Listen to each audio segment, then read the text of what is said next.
soul winning. It's a time that the world is confronted with many difficulties, trials, and challenges. The situation today has brought confusion to humanity. The glorious church must be revived to continue its mandate of possessing the nations for the Lord with life and hope transforming truth that nourishes the soul, ignite passion, and restore hope in the nations. We must preach that Jesus is coming and live like Jesus is coming. Indeed, our world has 1,001 questions, but the answers lie in the church.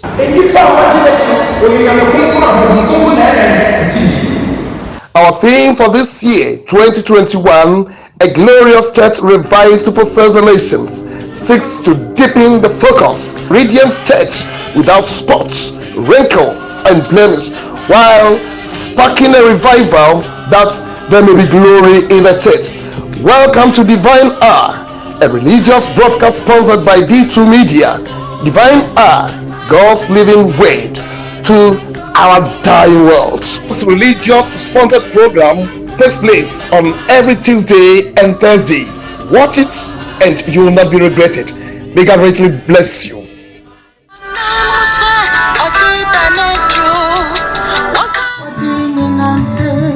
For Christ to see. Coming on from Wednesday, the 26th March of November 2021 until 28 Friday 28 November 2021. That all may be saved. The theme for the Crusaders, that all may be saved. Elmina Anglican School Park. Evening 6:30 to 8:30. And morning 6:30 to 8:30. In the Elmina Central Chapel. Apostle Samuel Entry is the chairman for this August crusade. All area pastors and their wives, all officers and members of the Church of Pentecost, Cape Coast area are invited. Every individual is being invited.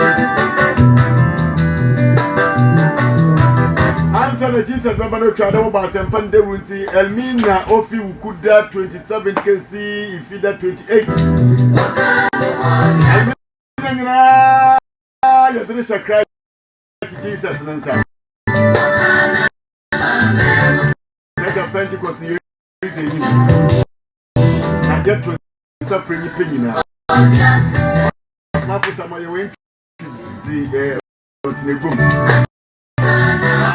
Osnafo James Nana Purimankas area head. Guest speaker. Asafu Samuel Edwa, Cape Coast area leader of the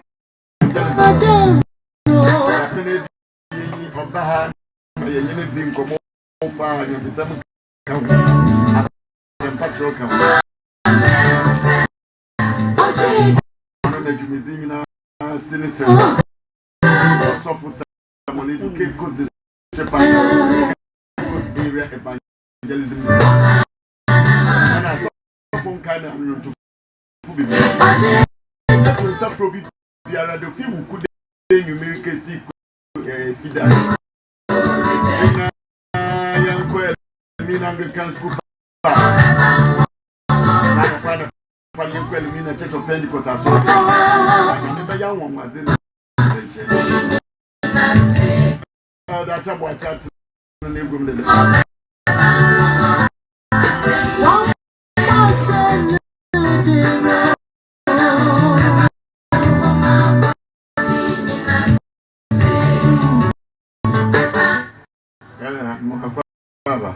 Yeah, you papa. Because why they are sitting there, you know, the comfort in your case. Why you bring so also in me, so and so a tea for your vampire, the Akumena, but when you bring so the Makumabia assassin. Sabia was some etoswa, a beswa bam home, and I showed you going to Yam. A dear but when you bring every day. nam yɛ nim asɛm so nam yɛ asɛm ɛbɛka so wɔn a ɔhu Awurade no wɔnam asɛm so atwe wabɛn na wɔnam so ama wɔ daa nkwa ɔne awie yɛhyɛ ɔde mu mu yam so ɛte yɛ mpaeɛ wɔ Yesu din mu ɛne abɔ mpaeɛ amen amen ada yɛda ase papa for your care when the Busmin and Botaya, Yigina, evangelism, the core mandate of the church. As a Paka, Juma Suna, Oda Kutsuna, Jesus Christ, Odeja, sorry, honoring as a Paka, evangelism, the core mandate of the church. Now, Yamen, Mayan, Babu Masama, Oyingina, Yigina, Juman, Naya Church, Yamena, and Pakin. I asked him, Pandem, a mountain tree, Tidu, and Chim, Dow, Chukisi, Idunu. As a pandemic market trade, it's based in Chimbin, Cassie Basin, and as well for you, Chim, our trip. After Paul more chocomatimoti for the auto baby in it's random fee and Quirkessy in Lumudo. Now, you could hear a church in Nan and Amazing Bible Moon, Texas, I would be in the Kamuna, the reason for more far. Aquana Yiba Fabia can, Aminasem, are all as sweet as Jesus for the jar assuredly. They now soft for someone edu. Our Yakepos area evangelism leader Otinigum, Nana Yakepos district pastor, or training meeting or crowd, that's all for my Popa Bibioya Apum district pastor, and Atabuacha or area media executive and what boy meeting or crowd. Dapana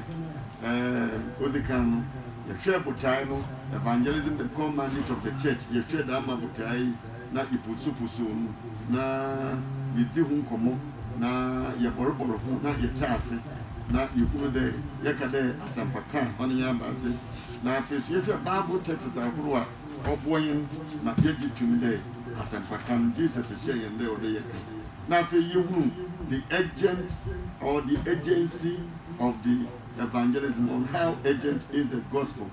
and say yehunu de because and asampaka na ohie yen intention pa na yeso pay Samuel Edo area evangelism you nipa don free biara sime biara na da pen biara bosu biara nipa wugu a wonim Christ na da nipa wonim Christ ni na odie pa de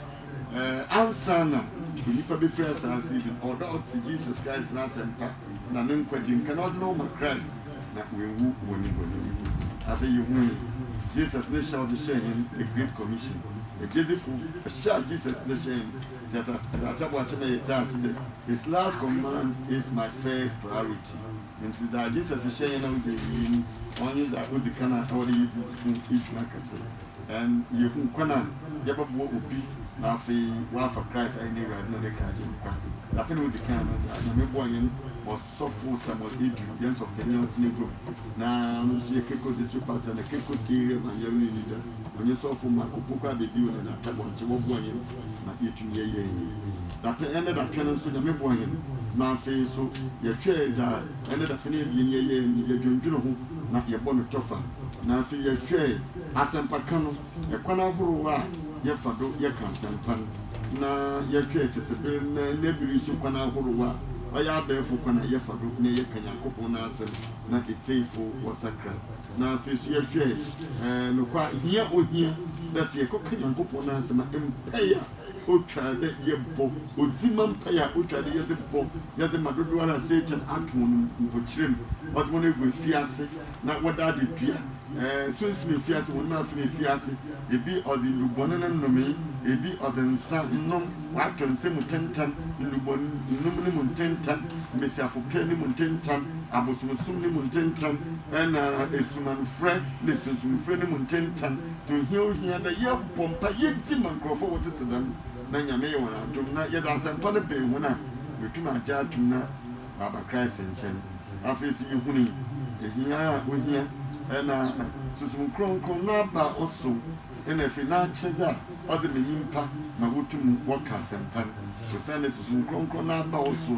or Bois, and be building Wooten, a bar or two Christian in no shadow, not Baba Christ and Chen. After you young components and Concos will be two. Na nsenkyereze oman na yaresa se kakanya na asem chiru bi na se nipa ni yara oruwo de wusu a so nkronko tuma wo ze wo yemu o me yebom pe me nipa ni onye ne fili ekufu o je ne fi yarebem o je ne fi sunsum fin deliverance na da mutuma wo ze so nkronko ze na yin na oboa ma asɛmpa no ɔkɔdo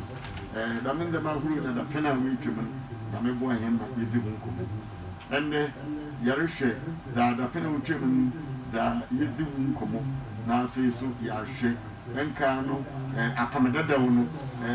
Noah, Jonah, Elijah ɛkwan a wɔfaa da a asɛmpa kyerɛw no wɔtumi wɔdidi dwuma na ɛnnɛ bere so ɛwɔ apam foforɔ mu mekyerɛ New Testament yɛahwɛ Peter na Philip na Paul no nso ɛkwan a Peter na Paul na wɔaso aba yɛn nso yɛbɛyɛ dɛn na yɛaso aba nti dɛm nkurɔfoɔ so kwan a wɔfaa da wɔka Nyankopɔn no asɛm yɛahwɛ na yɛn nso yɛtum na yɛaka Nyankopɔn no asɛm ɛnti dwumadi a yɛbɛdi ne nyinaa na yɛabobɔ no yɛda ama no yɛda Awurade ase ɔde yɛn nsɔfo ma Opoku Abibio Abom District Pastor Abakansa ɛnti sɔfo yɛma wakɔ aba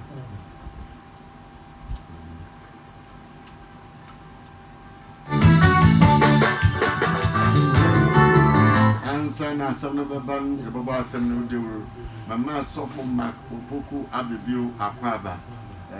ɔyɛ Church of Pentecost sɔfo a ɔwɔ Abom District sɔfo mama wakɔ aba Abom te sɛ Kristo adom bɔkɔ mama ne abusuafo nyinaa hɔ yɛ de biara batwɛ na mosomo te sɛ adom o yɛde ase sɔfo deɛ wobɛboa yɛn na dapɛn a yɛtwam no obi sɛ na honoma afɛ mu ni a wo ne sɔfo sɛ mo ebi ɔyɛ gom kyerɛ na mu na mo akoma ɛne mo sunsum nyinaa wɔ ha nti boa yɛn na bɔ no fɛ bɛyɛ sema ne enum anaa du bi bɔ no tɔfa ma yɛn na afei yɛhwɛ ne yɛn na yɛbɛtumi ayɛ dapɛn a wɔatwam no yɛhwɛ ɛkwan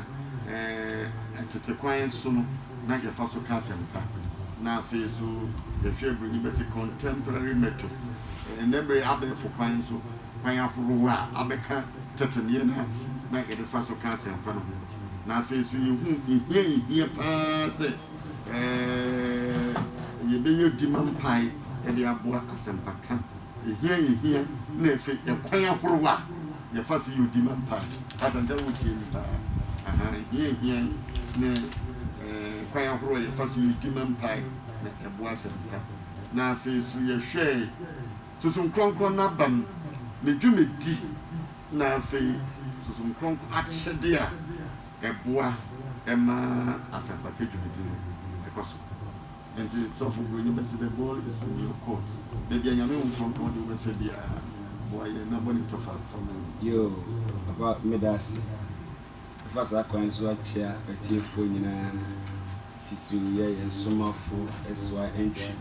ne na mokafoɔ mama Margaret ɛne area executive members nyinaa ɛna Abom district foɔ nyinaa yo kakra mpɛ sɛ mekaka na wɔtwe atwa mu nea yɛnuanom hwɛeɛ no titiri na wɔtwe a yɛwura mu yi yɛwɔ dwumadie kɛseɛ paa wɔ Amina yɛkɔyɛ na yɛn botaeɛ ne sɛ yɛbɛnya Accra yɛbɛtwe nnipa a wɔayɛw ama Jesus Christ nti yɛhwɛ kwan a yɛfa so a titibere mu no yɛka Nyame asɛm personal evangelism ɛna mass evangelism ɛmi sɛ da yɛdi kan no meka ho asɛm kakra na yɛhu kwan bi te sɛ yɛyɛ rallies yɛyɛ dawn broadcasts yɛyɛ campaigns yɛyɛ crusade conventions na ne nyina so wɔ twerɛ no mu wɔ asomafo nnwuma no te aduonu yi mu aduonu no ɔfa di kan no ɔsomafoɔ pɔ ma yɛhunu sɛ ɔno deɛ ɔkɔ afiefie mu anaasɛ wɔkyerɛkyerɛ wɔ mmɔnten so ɔkyerɛkyerɛ mmɔnten so ɛno no ɛna ɛyɛ mass evangelism na wokɔ the B part of the same verse na ɛno nso ɔkyerɛ sɛ ɔkɔ afiefie mu na kyerɛ sɛ asɛmka no yɛwɔ deɛ yɛ no abɔntere yɛwɔ deɛ yɛ no afiefie mu na wɔtwe botaeɛ ɛsi yɛni so paa ne sɛ yɛka ne nyinaa bom na yɛbɛkɔ afiefie mu yɛbɛkɔ mmɔntere yɛbɛyɛ crusade kɛseɛ paa wɔ Amina a yɛto yɛn sa frɛ nnipa nyinaa sɛ ɔmmra ɛyɛ ɔsomafoɔ entry na yɛhyehyɛ saa dwumadie no yɛbɛkɔ hospitals yɛbɛkɔ visitations ahodoɔ baabi biara a nnipa wɔ no yɛbɛbɔ wura hɔnom na yɛakɔka asɛm no enemre mu de kwan e fa so ka nyame asem no ebinom ente ase ese enne yenta emmo apata wa bontere ka nyame asem yenta ehu se asorefo ahyehye wonema wa bontere wa ka nyame asem ye pese yete ase ese ye wo kwan ahodo bebre e fa so ka nyame asem na ye hwese de wiase no esi kosesei na esese ye de kwan foforo bi kan ye wodada no ho a enye kwan bone na ensese nyame asem dada na ye nim no nemom ye beka nyame asem na ye nim no dada na emom ewo kwan a wiase edandan ne ho efei enti ye wo kwan bi a Asori Church of Pentecost say ye de ye adwuma a friend say intensifying of sporting activities. Yahunu say wiase a ye wo mu say agokansie eye football ana say soccer ana say sporting activities ya de nipa ni je ho all classes of people ani je ho enti ye pese ye fa sa kwa no so na eno so ye de atwibinom ema Kristo atwibinom ma Kristo oko ti say ye ball football match na say asori ewo ho a bo se nipa no obekọ akohwe football match no onko asori edi kwan be ne ebe fa so ye se nipa ni je saa de no ho ne ebe twe nipa aba Kristo nche ye to so biem eye social media ede ne ye kan fa social media ho enne o pese wasem obi a te a o de wan kasa fa fon si ho anim na record ho uwi afa ko to YouTube obi a be ko akohwe obi a be ko akohwe enti said your person wasem etere kono o de koto saa abefo kwantempo no so a ekọ akiri pa enti na ye nam saa kwan no so e de kanyame asem ye wa man bi ho no ma won hyehyɛ ye emma kwan se obeka Kristo ho asem e wo aman no so na emom ye nam saa kwan yi so eye abefo efidi kwan so anase social media so emma asem no awura ba bia empo emre bo ho no si kwan se ommo Kristo din me kan bebere aba wa adwene ye wa man bi ho no ma nhye wo ho no Kristo din ebebo e wa abontere ne achiwade nanso nipa ni kura ne phone na o hye ne dem de a ene wo tumi ekenkan obie ne phone na anase o ko YouTube a ohu bibia e fa Kristo ho a na ni boso a obepese obehwe sade ade ne siti na ni mara ne ho so no na wakenkan na wati bibia fa Kristo e kwan ba ko so a sesei asori no ye fa so a eye abefo kwan so a ye de e kanyame asem ene ye kan say evangelism to specialized group kane no na ehu say nyame asem no kwan e fa so kanyame asem no eye pa nanso nkofo bi ho no ma ye twa omujai nkofo bi ti say sabi wona oyare sabi wona yesusu say wadi dem nanso ma ye remfi say saa nkofo ni nyina ya nkofo a wo okra a esase ye ko kanyame asem kire won efi say okra biara oye bone no onyame bebu na ten anaso okra bi oti asase so no otumfo nyankopɔ bebu na ten saa specialized group no ebi ni ahemfo ebi ni politicians ekoba say mre bi duru a yesuro say anase yehu say ahemfo ana wona odi panyinie wo memu no wonka nyamesem no ho enti sesei kwan foforo asore no ye fa so a ye de ekosa nkofo no enchen ne say ya titi ekuo bebre a ebinom ekọ ahemfie kọ nananom ho efiri say nyame asam ye ti ase say osoro ahenie no mu no ye behu aman different cultures onyina beba enti ahemfo so ka osoro ahenie no ho maye mu won say onyina ye nkofo a wo ya abosomsomfo na say o ya abosomsomfo mpo a omo na ye asoro no ye clients efiri say ye mbota ye ne say wona wo hu Kristo no ye da Kristo adi a kire won enti emprempren de kwan a ye fa so ye kanyame asem no ye kọ ahemfie ye kọ empanyimfo a sebi ye ka se wodi mu ene won so a nipa ayi won twetwere won nyina hu hia efiri say da di a kire no saafo nyina be kwa kopue owura nanim na obi biara bebu akonta sade nyuma esitie nyame pesa sese me ka ho asem ne se asempa tra adwuma no se empaibo nim a enyeye. The most important human factor in effective evangelism is prayer. Enti yeyi Bible free mu a enyeye. Obinfo bi akase, osi before you go to the people, talk to your God about the people before you talk to the people about your God. Enti ansana yebeko nipakuo biara enchen se yeko kenyame asem akire won no ese se yeka saafo no ho asem kire ye nyankopon no ansana yakoka ye nyankopon no ho asem akire nkofo no ne kwan ben ye fa so a yeka ye nyankopon no eho anankofo no ho asem kire ye nyankopon ene mpaibo. Enti se ye bom paye na ye pagya ba bi ye kɔ no kire ye nyankopon a ene ye bediri honom no na ye nyankopon no nkofo no de ne sa ka won dada. Amen. Praise the Lord. Hallelujah. Enti asempa tere biara ya ma ye ni amre mpaibo ya siesie ye ho mpaibo kwan so ansa na yakono enhyada mfa enkodimdie emasa. Enti mpaibo ya ade a ehia pa ye nyankopon no ankasa Yesu Kristo ohonoma anase ote agya ne nsanifa no so no odi mayen obɔ mpaye maye. Enti mpaibo hia ho konkro no so de opinion enikabia edi maye. Enti se ya mompaya asempa tre biara ye beko no se de ye hwehwe no ye nya ne sa. Empaibo ni bi ti se okenkan 1 Timothy chapter 2 verse 1 okasafa enkotosre empaibo eni odima eni aseda esese ye bo edima nipa nyina. Last week no said the elder dikaka no okasafa hia ho no kwasem se ehia efise baabi a ye koka nyame asem no enkofo bi adika wo ho said the no na onyankopon de Israel for ekofa Canaan no na enkofo bi adika akotara asase no so wona ye koka nyame asem no otamfo no atikan afa bi no mum watekere won wona agu afiase na Bible says obi betumi akọ hodinfo fie na okofa na sade a dise no ho ye dene sene hodinfo no na okekere no enti se ye betumi akọ ni akọ yisaafo nyina esese ye bompa ya no ye den na ye sane sankofo ya otamfo no di wona agu afiase nyina ansa na ye nyawo afei sese ye bompa ye emma dwumadie na ye kodi nipa mpo a eko se urade bema ne bambo ye kese sese ye bompa ye mekai se mre bi mete sasem se osempakani bi ekoka nyame asem na ofiri ase hyehyɛ ne nneɛma wie ya na afei ewiem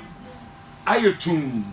na obompa ye ka kyerɛ Awurade sɛ kɔpem bra obɛka ne nyame sɛm awie no ma ensuo no ento. Wow. Na eyesa pepepe. Amen. Na tere bi won so yitbi bompa ye sɛ ensuo no ento. Me kai sɛ ye kɔ kintampo from ho ba bi sɛ ye kɔ ka nyame asem na saa bro no so no ye ka ne sɛ eye mofo na te saa asase no so na oye nkɔfo a oje sunsum nneoma di pa oye konfo a osusu se wa bere e osunsum na ye koduru kro no so no na ade a ye hu ye ne se eye bra esese nsuo to nanso na nkɔfo ni nyansuo o ma ye onyam kama de biara esese wo ye wa frɛ won abosom otwitwa nwan ene anantwie ensuo no ma enti ye koduru kro no mu no na kyese se nyame ye biribi mepesa metwen adwene si so se ne da bia ne stop se nsuo ma nsuo nto enti nia ye kan ye ne se ye nyankopon na ye de na ba no oso chen nyame na wo krom ho no enti ade ade hia wo mo pa kese ne se nsuo beto ene ka kire on se ya ba krom nsuo beto na no kwasem se anadwene ekoduru krom nsuo toya ma de chi. Wow. God is enti ade chi ye na ye frase ye se ye ko rans no ena me ne me group ye ko boson panyini pa na wo krom ho no ena me ka kire ne se wo hunu se ye ba ye no ye nyankopon no odi nsu aba. Amen. Osi da bi ye na ye ho ade na afi otimi se obo shake na nipa no etie ye efiri se ohun se ye ba ye no ye de tumi bi aba ho ensatra ye bi aba se ye bom pa ya e wa sempa kan biara ho a ana se akraye ho a nyame e de akra no beba. Amen. Amen. Amen. Amen. Yo menka kakra we nka ho na yenko adefoforo so ene se ye ka sunsun konkro na ba ebusuafo de esese ye hye ne so ne se eya ahodo nkron na ahodo nkron no enso ye ka ne say the fruit of the spirit ye ka ne fruits identity ye ka ne the fruit of the spirit ye he say obi badi Kristo dia sa aba no esese ni nyina da di wo nipa no abrabom na sa aba no na ma ye se Kristo e ma ye se Kristo enti esenia okeka nyame asam ne say o se Kristo na nipa hu na hu se Kristo no enie na nipa na ji utuma ansana waje wasem no atum. So it's more about our character. The vessel of Kenya should be a worthy vessel. Say ojina say o Kenya miasam na enipa na behwe na brabo ho obehwe ne suman ho obehwe say de oye na ade fa ho na waka say you nipa we wahuru Kristo enti na no wa Antioch ena ohu Kristo fo no wona na odi Kristo achi no wona brabo na oka say ye ni a Kristo fo no. Praise the Lord. Hallelujah. Hallelujah. Amen. Na say yakọ sunsun konkron no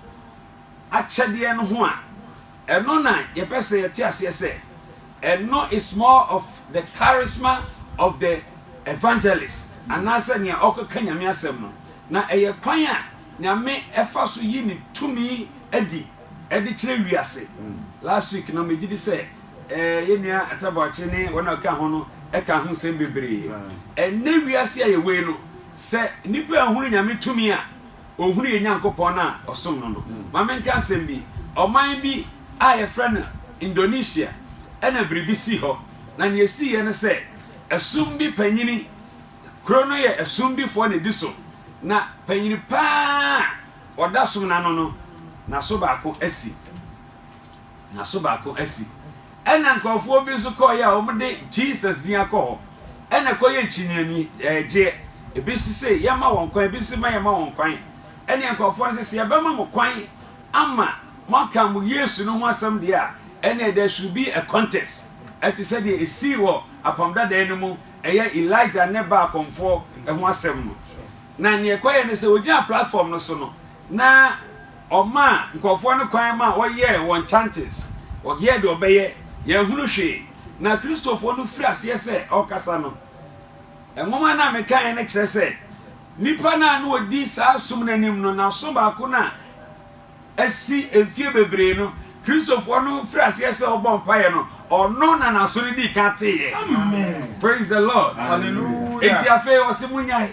afi de nkofo ni nyankopon no ote ase enti se nyame sama ye ka no tumi ni nsantrani ni akira ye hu Kristo na osore ye no enti signs and wonders no eye eno na woka no Acts chapter 1 verse 8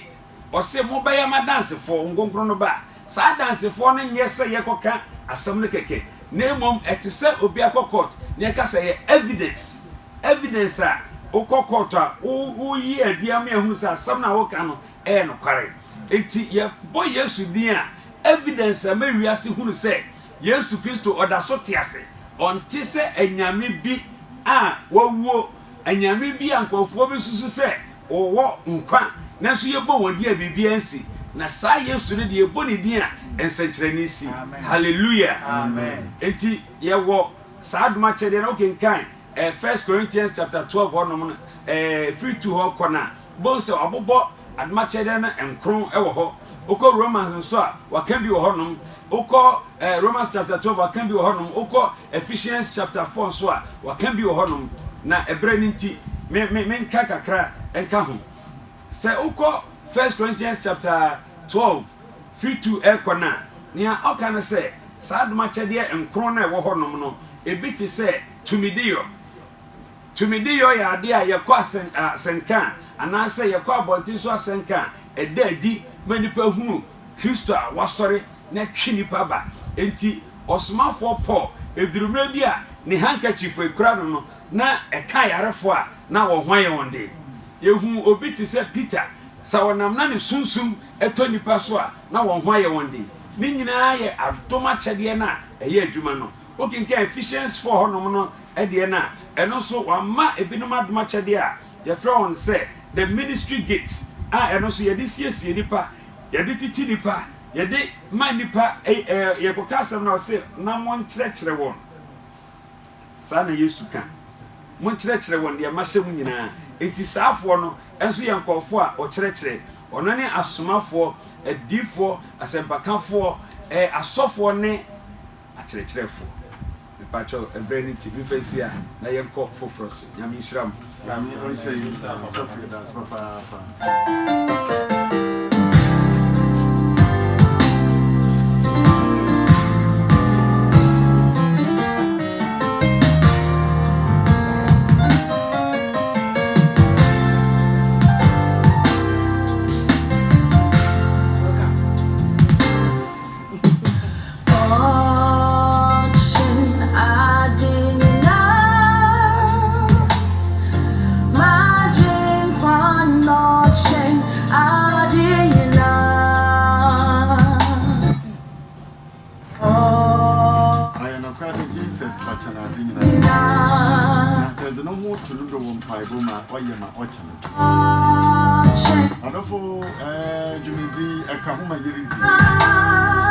the Pentecost with Jumezi were live 107.5 So, on top of my Coca Bibu, Church of Pentecost of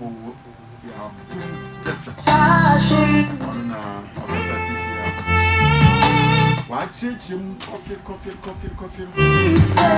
My one young who can have what I have for Lucas and Pan, the up there for Kwana Yafadukas and Pan. If you hear we hear the Kwana Hurua. You demon pay the boys and Pacan. If it's some coconut, but an archer or the boy mass and Pacan.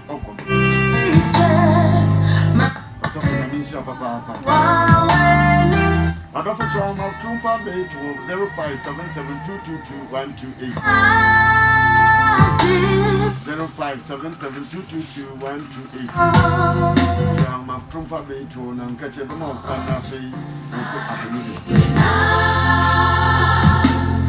Bill, once again, we are so grateful to our dear Pastor Mark Opoku Abedio. Elder Atabachi Bueni and think I can cancel Menafi, Yasha, the member when you can.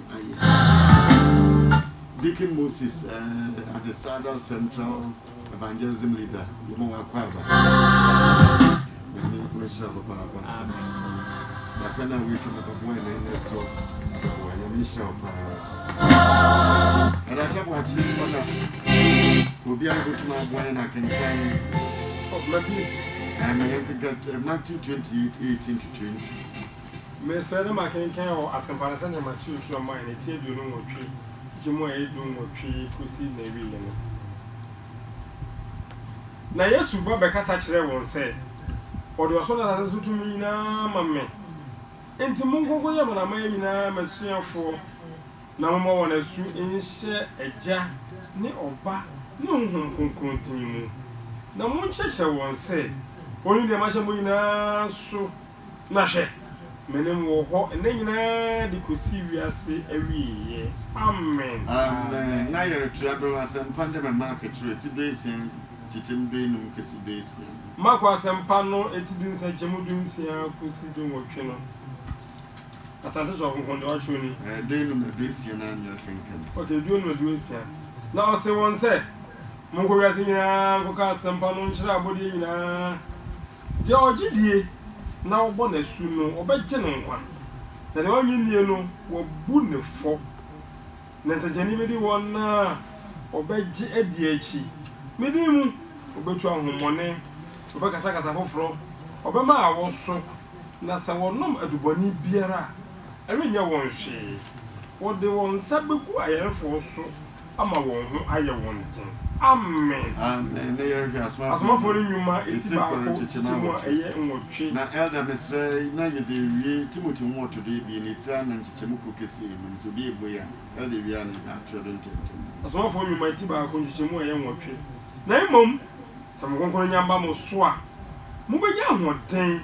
na waye madanse for Jerusalem ni Judea nyina ne Samaria de akopem asase anu no hwa amen amen 2 Timothy 4:1-5 Timothy moma etoso mienu etia eye enan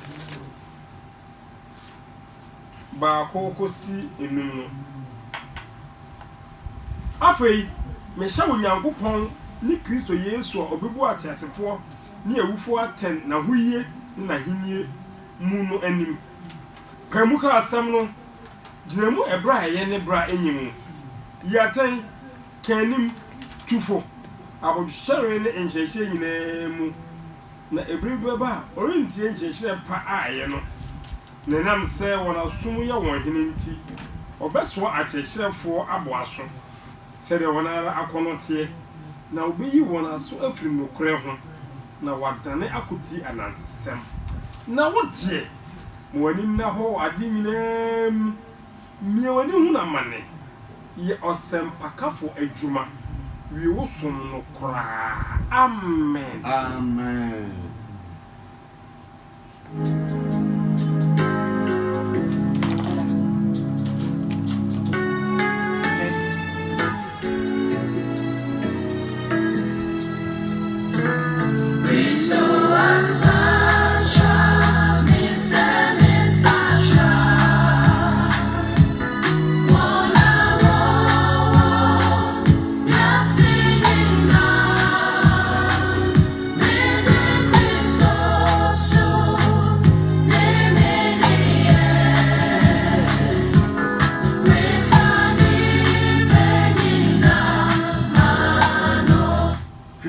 Sakra medem so men sakra na men sakra bim demre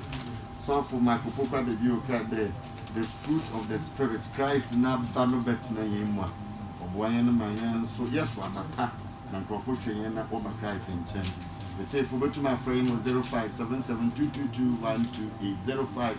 0577222128 Pentecost Amujumezi Yarefhe the core mandate of the church evangelism Jesus Christ report ijuma suna wodi ja sorende yenye asempatro na ba oda betri mu ama ya sakra no nkofo hwe na won so womra Christ nche na won so womra sakra na yina yembom enko heaven elder Moses Deacon Moses at the Saddle evangelism leader tapena we training na no ebe yekebi na pastor and we kanda tapena yekeni na wa bonu tofa dama na yekeda tetebiri mu na ye wasempa kafu bi there were a lot of evangelists in the Old Testament na mu yefwe Noah na Jonah na Elijah kwana wo fa wo kan na msem bo yene Noah Jonah and Elijah wo mu biara butum as an example no kan kakra It's far waiting and wasn't kind. Yet I was be there. And I want to be out waiting when you find waiting and you rain so waiting and be then waiting can. Papa, I want to find out what you're losing now. And then so I shall see. I bring out what I'm not per day. Mesha say, Alpha Noah, Jonah, rider. Na Jonah so na oye odifo a nyame efre no nyame frɛ no ava na adwuma yemu osoma no sɛ onko Ninive sabre no mu na kuro bia na ɛno nso ɔmo abrabɔ sakasaka obia ye ne de sɛ de ɔpɛ obia bɔ ne bra sɛ de ɔpɛ awɔ sabre no mu nti nyame yɛ adwene sɛ Obasuma odifo bi obasuma asempaka ni bi obasuma nipa bi ama yakɔsa kro no so e de adwensa kyerɛ ayɛ akɔma ɔmo nti ɔfrɛ Jonah asuma no ɛwɔ Ninive na no kwa asɛm ne sɛ de nipa bebre enim ɛfa Jonah ho yɛsuma Jonah yɛ na adwen sɛ ɔnkɔ efi sɛ onim amumuya na nipa ɛyɛ ɛwɔ Ninive oni nsambani ana Ninive fo edi sabre ni enu nti osroi se nka onko nti odane na kwan na nyame ana oye onwanwani na ne tumi buru tumi nyina so no wa ma Jonah ensusuye ambem nti oma enam a eye bonsu Ninive Jonah eye na adwin se obekọ Jopa no oma aboa bonsu emene no eye ya san de no ko Ninive na ompese ode ne bekọ no nyame mane kofe no to Ninive empoano e mane sori akwato an adwuma so na sabre ni mu no esan sɛ na nyame na asoma ne nti nyame ma ne tumi bi a ɛwɔ sɛ otumi di gyina so ɛrekɔka n'asɛmpa enti ti sɛ deɛ yɛdi nka esua ɛhwɛ mu no saa mpaebɔ ɛne nneɛma hodoɔ a yɛsrɛ firi nyame hɔ ansana saa bere no na nyame de saa nneɛma adom Jona ɛnso na Jona ɛhwɛ ani so deɛ ɛrekɔ so wɔ Nineve nti ɛma osuro ani ohu ɛka no nanso ne nyinaa mu no nyame de ne kɔ kuro no so ama ne tumi kɔdi edwuma na deɛ mepɛ sɛ meka fa ho ɛne sɛ ɛnɛ mpɛn bebree no ɛwɔ saa ɛbere no mu no yɛsoma wa wotumi kɔdu hɔ nko ara deɛ edwuma no ɔmo yɛ na ne nyinaa mu no ɔmo yɛ no wɔ 1-on-1 te sɛ last week na yɛreka bi ɔno deɛ no ɛsan sɛ yɛsoma ne sɛ ɔnkɔka sankyerɛ wɔn mu no nti ɔkɔɛ ɛne wɔn kɔdi ɛkɔbɔ asɛm no ho dewuro kyerɛ sɛ ɔmo nsesa ɔmo adwen ɔmo nsesa ɛmfiri amumuyɛ a ɔmo yɛ no ho ɔmo nsesa ɛmfiri nneɛma sakasaka ɛrekɔ so ɛwɔ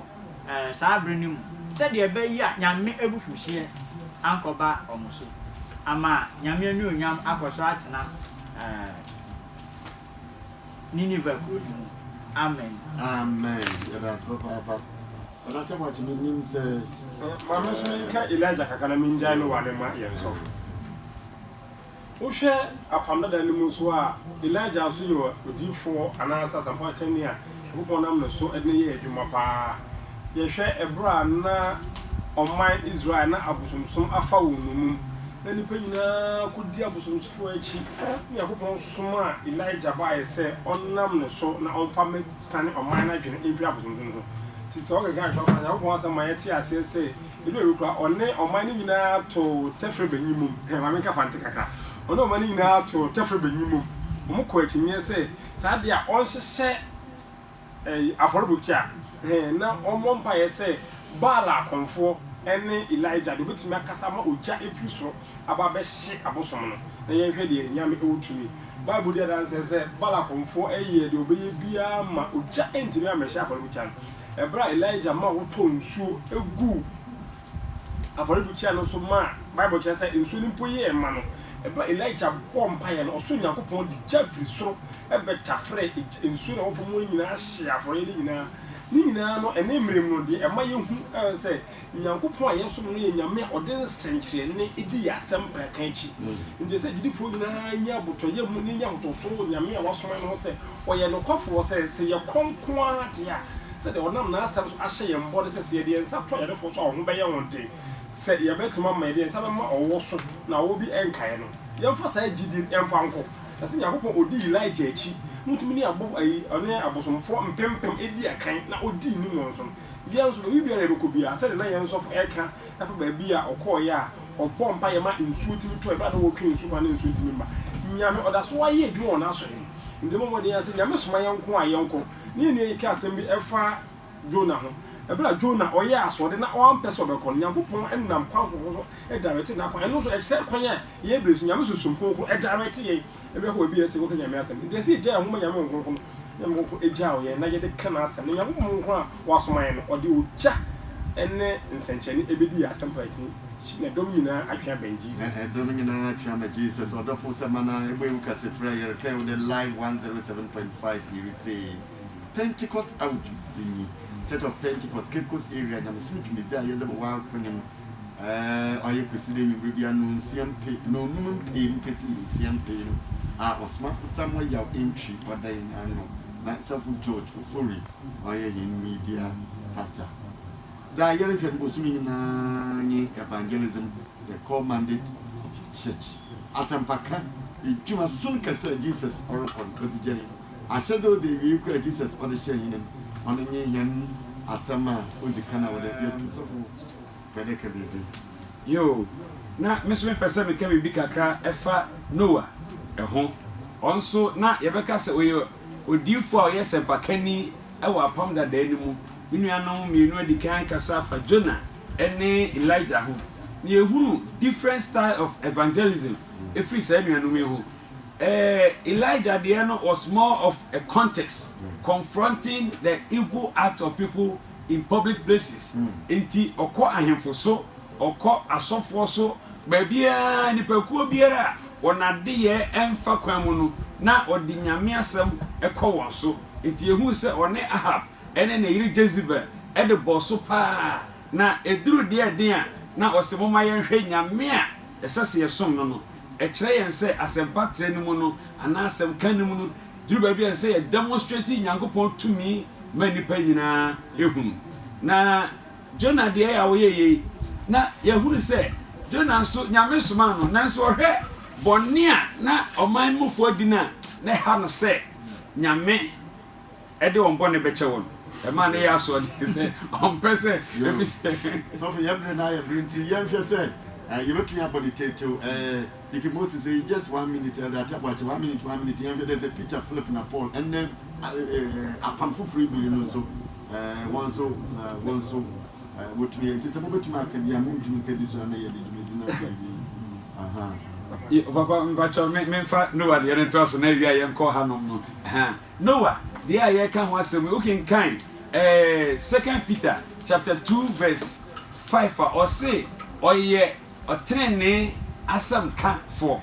Enti onono, the other say, or preach about righteousness. A brana nipa nyina ye bonne na nyame nu ho se obo nipa na nyame pe se obepipa nipa nyina efri atiasefo asase so no Noah de oni na busua omunya nyame anim adom na nyame anim adom onya ye no nyame sa ne bibi hye ne sa se onka na asem na nyame pe se obegi Noah ne na busua no ono so wanye pesamikumnya na emo koso aka asem no na na asem o ka nyina ne eye trene ho asem na ono so eka ye yada sesofo yada tabache ma memfa Philip de no entwem kakra Philip no so obi a no personal evangelism pa ohwe na encounter with the Ethiopia inoka nyame asem de dance pefe se abina bringina no o ma nyame wo eja no se ba bia onko kama ba se nyame wo ehwim no e de ko Ethiopia inoka nchen nti no so chese New Testament we se eja ho nyame nkonko ejae e wo asem pato dwumedi nti me emfa ya ye pe enke nyame asem nyame nkonko a nkyere ya bi wo kra ba bi se mi se wo so obekwa ha na wo se de menko ha kwa ha nti ma ho koma nyame nkonko ekyere ya e be boa ya ma be bia nyame nkonko pese ye nka asem no na ho apote ne be ka ize na wo twi nyame mo ho a kyere se ye ko alumina ye fa alumina ko ni nyina e ma ruade nti se ahotifo nyina kan ya ho ni nyina enko alumina fi ukuda ko si ne memenda ni en twi alumina ko ni nyina emfa ma ruade yo Dickie Moses yo enti ya to aso no na de Peter and to aso Peter ono so ye asampaka ni kura somafo kase pa nyame Yesu efre no nyame nam no so di ni ye adwuma bebre so wo ko Peter mu a Peter nanka oye fisherman enam na oyi na so Yesu bremu no mani mu se fisherman no ono no de na nani so no ni se enam na obeyi na so se nipa enti ya to ni din se na oye fishers of men nti ni bremu nyina no na sampaka mu nyina no na nipa dom na oji otwe akra bebre ebo nipa bebre esu e ma ewante enti yensu ye bri mu no obi ananka oye fisherman na wetumi edi ni fisherman adwuma to ho na onam na okanya me asam esa kire nipa de na etwa se yensu ye bri mu no so oba fa Christ na so oba ji Christo dia na ehun behia kase pa se owase won so tumi twa akra ma Christ awase won so tumi kasampa na akire obi awo abri mu no sa na wase ye na brother ma kwan me yenu tumi ze na yezeba ho akwan no yezeba pim ye hwe de nyame ombo ye na fi yenhwe kwana aye Noah na Jonah na Elijah kwana wo fa do ko nyame asem na fi Peter Philip na Paul so kwana nyame boa ho ma wo fa do ka nyame asem mi titi de da pen then they say Jesus amana o me kwan ye sanaba the besan ya bana fi ya fortuna de Elmina for Christ Crusade, Church of Pentecost, Cape Coast area, small for some way in Trizano. Yaya Crusade Cassette, Elmina, Anglican School Park, Elmina. And you mean, I am Siam Pim, Ufiti Bukuda, and you 26 Cassie, if you that in 28. And you meaning in 6:30 to 8:30, where Elmina Anglican School Park.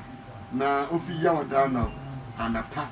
Siam Pim, if you done a pan with Siam Pim. Kesi no motrim pay man apa na pa no so behia e wo Elmina Central Chapel Osmafo James Nana Forima kesi area head on your guest speaker na Osofo Samuel Edunyi Cape Coast area evangelism leader or to children meeting I don't know if you remember see the year to suffer also for more than that means Brana Ebenya in Quajan. The Akaya Funina, the Jumetia yet on live 107.5 Pentecost hour. Or yeah, consider in Reno, Numum payment, Casino, and payment. Say you read Medina, a peda, it's and if you Medina. And the program, yeah, na Echo Divine Hour. Na Divine TV. Bomazina na subscribe. The person can like, na subscribe, na share. The bomazina papa de Jumedia yeti. Da yeti connecting na our Divine TV or YouTube. Say na me my brother. Na bomazina na Echo Divine TV. Our Divine Hour on YouTube. If you can click Divine Hour on YouTube, now go Divine TV. Now I like, I subscribe, now share. And then you share no so for my Abibio or your Church of Pentecost so far or boom. Deacon Moses.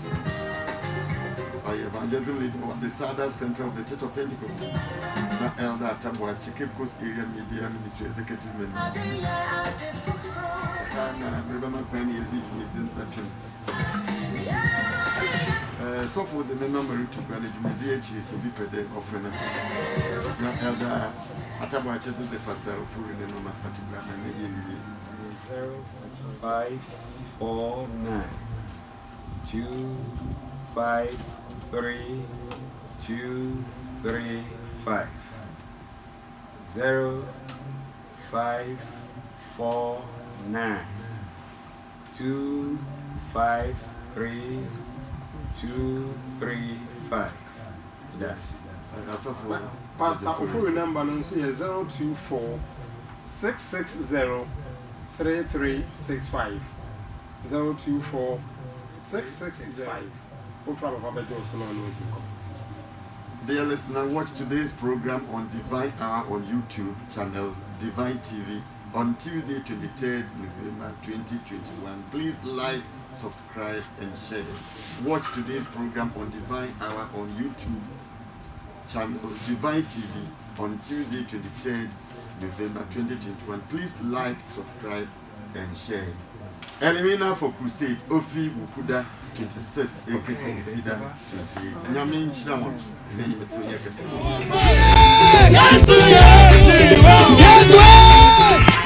Church of Pentecost, Cape Coast area.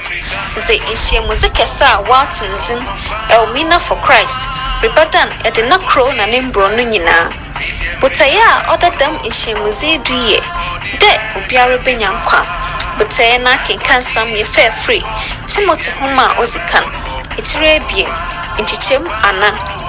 Ishiamuze Beshasi, Pretty Wukuda, da Otodo Idonanan, Tikosememenda. Da otodo donation wo obrefio busumi yaro dwumezi bekwado dakoro empene bien anopa na enwimbu anopa som no besha sifiti donsiam pem dikosina wotwem pem na enwimbu som no so ahya sifiti donsiam pem dikosina wotwem pem bia nhyemuzi bekwado ye Elmina Anglican School Park wara wana wazi nyamina samba Brian ye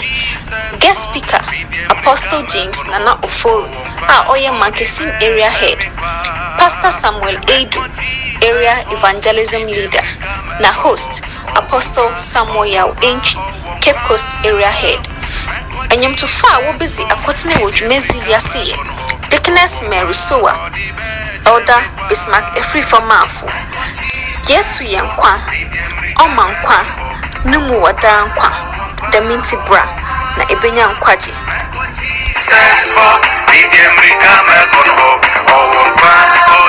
Praise the Lord. Elmina for Christ Crusade. Basu Nyambo a China Wukuda. Ewo Anglican School Park. Ewo Edina. Yetun Safro Bia Sewamra. We are the first crusade there. Apostle Samuel Yao Entry organizing as area crusade. Na ebeye gigim. Ye here obia wa wo yare yare bi da so amane bi da so ha bi da so munyina mumra ukuoda yawoda efieda memreda ha Yesu be yen sankyerene nyame no nyam bedadi nyame nhira mo sam baba bye bye